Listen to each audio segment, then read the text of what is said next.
Self-inquiry is to question the reality of I as a separate entity. So, does this I really exist? How can I know that? Somebody can tell me, I can read that, but how can I be sure about that? Nobody can do it for me. I have to look. Is there an I anywhere? So, unless we have the awareness, the clear awareness that the self is always present as my own self, without any doubt, but this clarity is there, then there is no need of self-inquiry.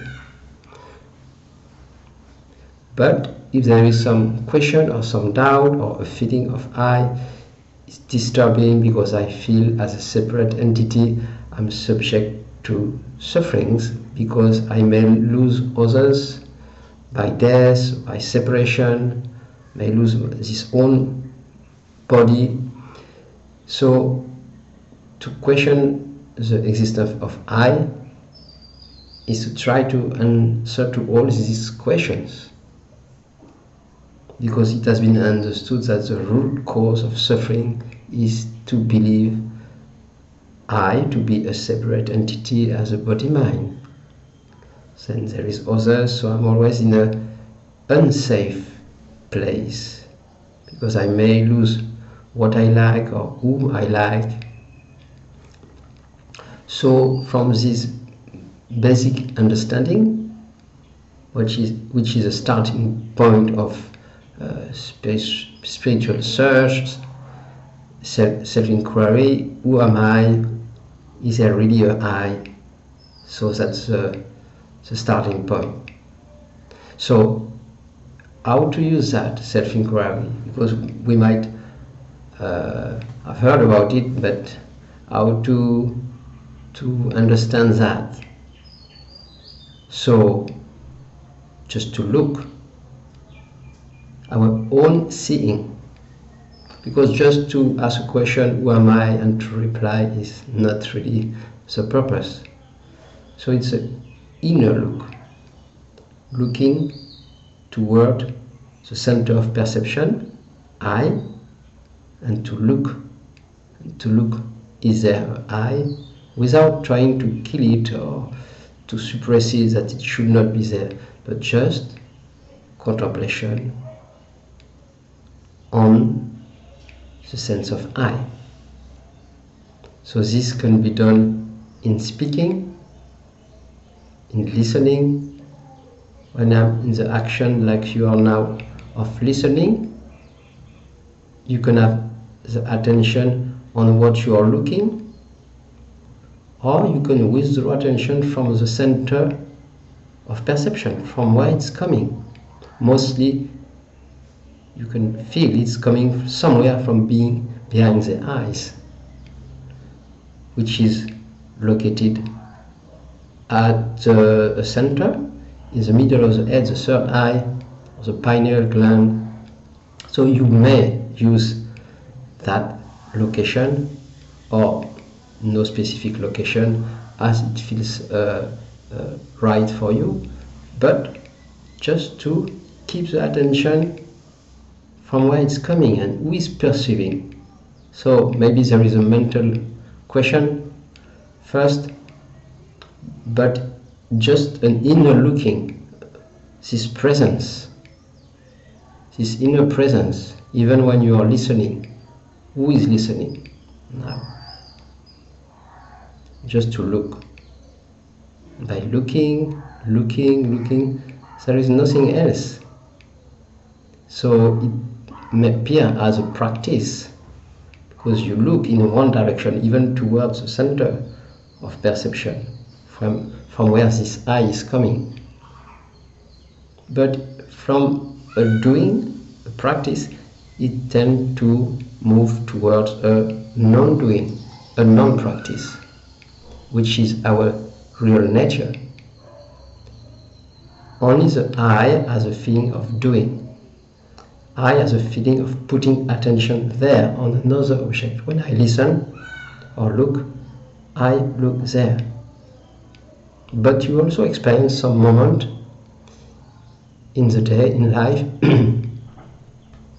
where there is not this sense of separation. If you are carefully noticing, it's not always there, this sense of I. So, in that moment, you don't need self-inquiry. But if you need, you feel tight, you feel you have been triggered by some event, or you feel, then you can use that. Just this contemplation and let it relax. The best way to put it is to do nothing, to bring back attention, to do nothing and relax. And then you can apply that for everything. In speaking, in breathing, just focusing attention on breathing, and do this.